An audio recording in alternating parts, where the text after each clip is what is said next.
Salut à toi, c'est Rémi, bienvenue dans cette nouvelle vidéo. Aujourd'hui, on va voir comment choisir son comptable. Alors pour ceux qui ne me connaissent pas encore, moi c'est Rémi Roche, maintenant j'ai 24 ans. Dans les premières vidéos j'en avais 23, maintenant j'en ai 24. Et je cherche à devenir indépendant financièrement grâce à diverses choses, divers business comme l'immobilier, le business en ligne. Et donc pour l'instant je suis encore salarié, mais mon but bien sûr c'est d'atteindre l'indépendance financière et de vivre autrement. Alors, lorsque j'ai fait mon premier investissement immobilier, donc je l'ai trouvé à 22, je l'ai acheté, j'avais tout juste 23 ans et j'étais en cours il y a quelques mois de cela en fait. Du coup, quand j'ai commencé à faire mon premier appart, j'ai directement pris un comptable. Alors que, je sais pas moi, 3-4 mois auparavant, j'étais étudiant et je me disais que les comptables c'était juste réservé aux grandes entreprises, aux gars qui ont, je sais pas, 50 biens immobiliers, etc., etc. Donc, ce que je veux te montrer dans cette vidéo, c'est qu'un comptable, ce n'est pas la mer à boire, ce n'est pas quelqu'un de divin, c'est pas très compliqué à trouver et c'est par contre quelqu'un qui va être très utile pour toi, qui a de très fortes connaissances et qui est indispensable au fait que tu performes en immobilier. Beaucoup de gens me posent des questions et me disent mais comment tu fais pour trouver un bon comptable alors que déjà l'immobilier c'est quelque chose de compliqué. Alors en plus s'il faut trouver un comptable et en plus un comptable de compétent, c'est pas facile. Alors ça, c'est totalement vrai, je le comprends et on va essayer d'y répondre dans cette vidéo parce que ton comptable, ça va être quelqu'un de primordial, quelqu'un qui va faire partie de ton équipe d'immobilier et quelqu'un qui va te faire performer. Finalement, c'est lui qui va te conseiller des régimes fiscaux, qui va optimiser tes montages fiscaux et finalement, s'il optimise tes montages fiscaux, ce qu'il fait, c'est qu'il optimise l'argent qui rentre dans ta poche tous les mois. Donc grâce à lui, tu peux gagner plus d'argent ou optimiser l'argent que tu gagnes tous les mois, donc c'est très important. Le premier point de cette vidéo, c'est que comme dans tous les corps de métier, il y a des bons et des mauvais. Ça, c'est clair, ce sera le cas tout le temps, que ce soit moi dans mon travail salarié actuel, je vois des très bons, je vois des très mauvais, des médecins, j'en sais rien moi, des avocats, de tout ce que tu veux. Tous les métiers, il y a des bons, il y a des mauvais. Pour les comptables, c'est pareil. C'est-à-dire que tu vas avoir des comptables souvent qui sont spécialisés dans un domaine. Ça ne veut pas dire qu'ils sont mauvais en soi, mais un comptable qui est spécialisé dans la comptabilité d'une entreprise, peut-être qu'il va être mauvais dans la comptabilité de l'immobilier. Donc il faut choisir un comptable qui a vraiment un secteur de prédilection et qui sera bon dans ce secteur. Après, il y a des comptables qui se disent immobiliers, mais en fait, si tu regardes bien, ils sont comptables depuis des années, ils ne se renouvellent pas, ils ont des clients qui font que du micro foncier toute leur vie et donc ils ne savent pas on va dire les petites choses à savoir sur le régime du réel meublé, comment optimiser ceci, cela, les charges, les amortissements. Ils l'ont peut-être appris quand ils étaient jeunes, mais maintenant ils s'en souviennent plus, leurs clients ne font pas ce type d'investissement, ils n'ont pas envie de se renouveler, donc il faut fuir de ces comptables-là. Pour savoir si un comptable est bon ou mauvais, le deuxième point, c'est de lui poser des questions, lui poser beaucoup de questions. C'est comme quand toi, tu étais en cours peut-être, eh bien, il faut être proactif, il faut poser des questions pour savoir le vrai du faux. Alors, en cours, tu voulais pas savoir si ton prof était bon ou pas, mais là, c'est un peu ça, c'est que tu veux savoir si ton comptable est bon ou pas, donc tu lui poses des questions. Tu essayes de voir s'il maîtrise la fiscalité de l'immobilier, bien sûr. Tu essayes de voir s'il connaît tout ce qui est RSI, CFE, investissement en société, en SCI. Tu essayes de lui poser des cols un petit peu, de lui demander les régimes d'application du réel, par exemple, pour la location meublée réelle. Tu essayes de lui poser, par exemple, les questions à qui s'applique le régime du réel, comment être au régime du LMP, comment être au régime du LMNP, ce genre de choses. De ça, je vais te donner une petite anecdote. Lorsque j'écrivais ma première formation sur les scripts que j'écrivais donc sur mes petites feuilles, j'avais un doute sur la différence entre LMP et LMNP, donc loueur meublé professionnel et loueur meublé non professionnel. Et donc, ce que j'ai fait, c'est que, normal, je me suis adressé à mon comptable. Et mon comptable, lui, finalement, il n'avait pas l'info de suite parce qu'il ne se souvenait plus exactement des différences. Mais ce qu'il a fait, c'est qu'il a très vite cherché, il a été très réactif et il m'a répondu très vite pour me dire les différences entre LMP et LMNP. Et il avait une petite interrogation sur le fait qu'il y a une règle pour passer de LMNP à LMP qui a été abrogée par le Conseil constitutionnel en février 2018, si je me rappelle bien.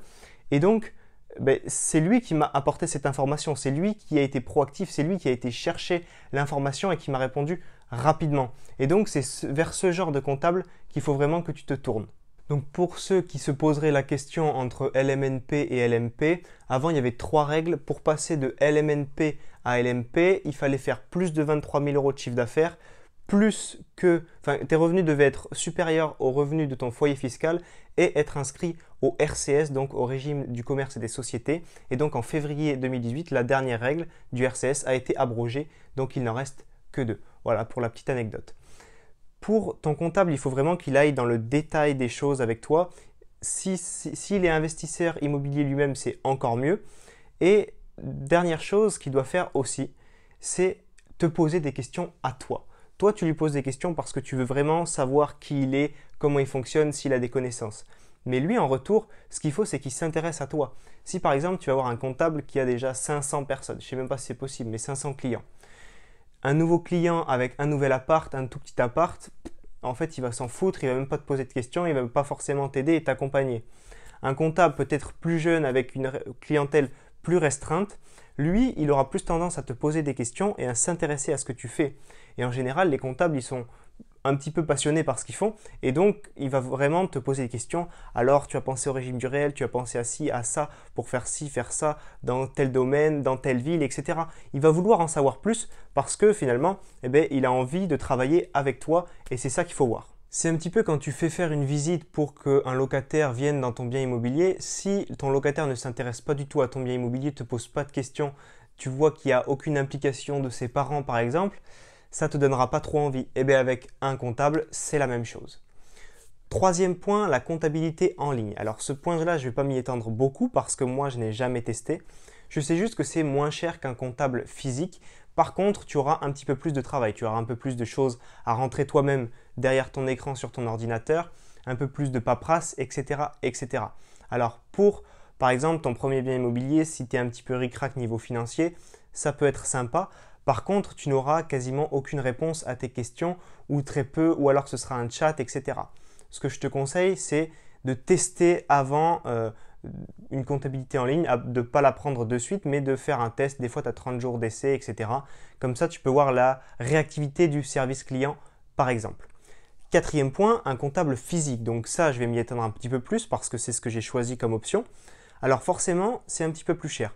Par contre, comme je te dis, moi, mon comptable, il peut répondre à mes textos, je lui laisse un message, il va me rappeler, on s'envoie des mails, on se répond très facilement et il me dégage un temps fou parce que c'est lui vraiment qui optimise mes montages fiscaux, qui renseigne mes impôts, qui renseigne mes charges, mes amortissements, etc.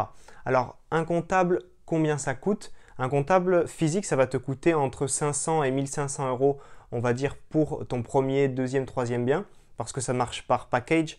Si tu fais 1, 2, 3, 4 biens par exemple, ça va être 1000 €. Et si tu fais de 4 à 8 biens, ça va être 2000 €, etc. Donc sur ton premier bien, ça va être un petit peu, dégréver ton cash flow parce que forcément, si tu as 500 € de comptable sur ton premier bien et que tu fais, mettons, 100 € de cash flow mensuel avant comptable, eh bien forcément, il y a 5 mois où tu vas travailler pour donner de l'argent à ton comptable. Mais ton premier investissement, ça va te donner confiance, tu vas avoir envie de recommencer. Et de 2, ce sera largement lissé sur ton deuxième, troisième et quatrième bien parce que le prix de ton comptable n'augmentera pas, mais ton cash flow, lui, va se décupler. Donc un comptable physique, c'est entre 500 et 1500 € et de la comptabilité en ligne, ça peut aller de 100, 200, 300 € par an. Donc c'est beaucoup moins cher.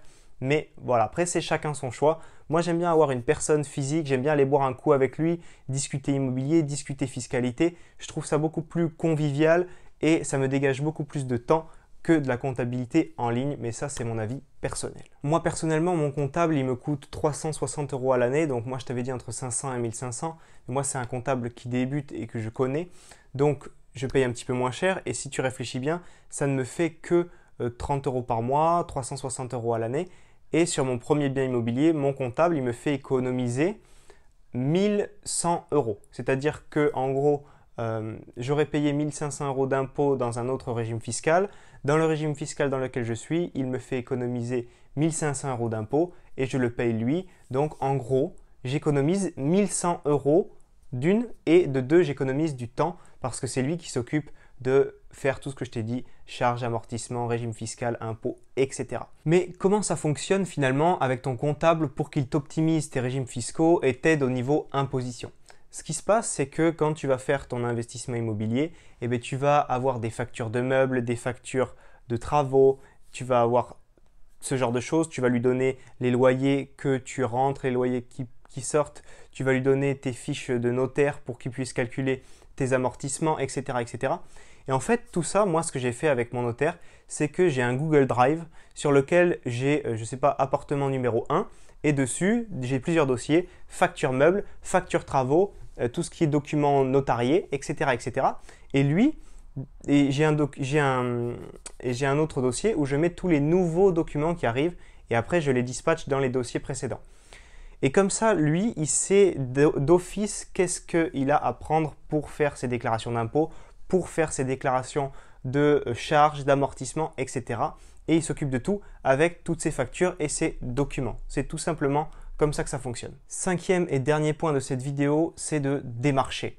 C'est comme tout dans la vie, c'est comme tout dans l'investissement immobilier. Si tu restes comme je suis actuellement ici, assis sur ton canapé à regarder la télé, à regarder les infos, à rien faire, à rester devant ton écran d'ordi par exemple, tu n'avanceras pas. Il faut que tu ailles voir des comptables, que tu prennes des rendez-vous avec eux. Pendant les rendez-vous, tu leur poses des questions, tu essaies de voir si c'est des bons investisseurs ou pas, etc., etc.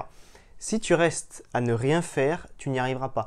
Démarche les gens, c'est comme aller faire des visites. Il faut que tu aies le déclic, il faut que tu comprennes que si tu ne vas pas visiter, tu n'achèteras jamais de biens immobiliers en restant derrière ton écran sur le bon coin. Et bien là, c'est pareil. Tu n'auras pas de comptable physique, si tu veux en avoir un physique, en restant assis sur ton canapé à ne rien faire. Donc essaye d'en démarcher, demande à ta famille, parce qu'on a toujours des comptables dans notre famille, enfin pas des comptables forcément dans nos proches, dans nos frères, sœurs, cousins, etc.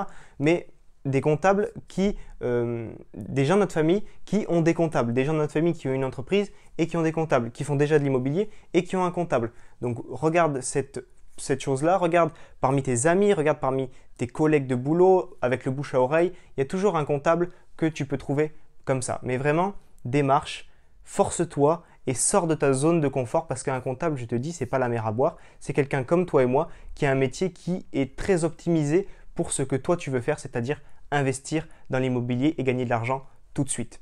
Si cette vidéo t'a plu, pense à t'abonner à la chaîne, mettre un gros j'aime et si tu veux en savoir plus sur le fait de faire ton premier investissement locatif, tu as une formation offerte de 1 heure dans la description de cette vidéo où on parle de comment l'immobilier peut changer ta vie, trouver une bonne affaire. Ensuite, je te fais un topo sur tout ce qui est fiscalité, ensuite aménagement de ton bien, mise en place de ton locataire et revente sans te faire plumer par l'État si besoin. Tu trouves ça dans la vidéo, dans la description. C'était Rémi, à très vite. Ciao.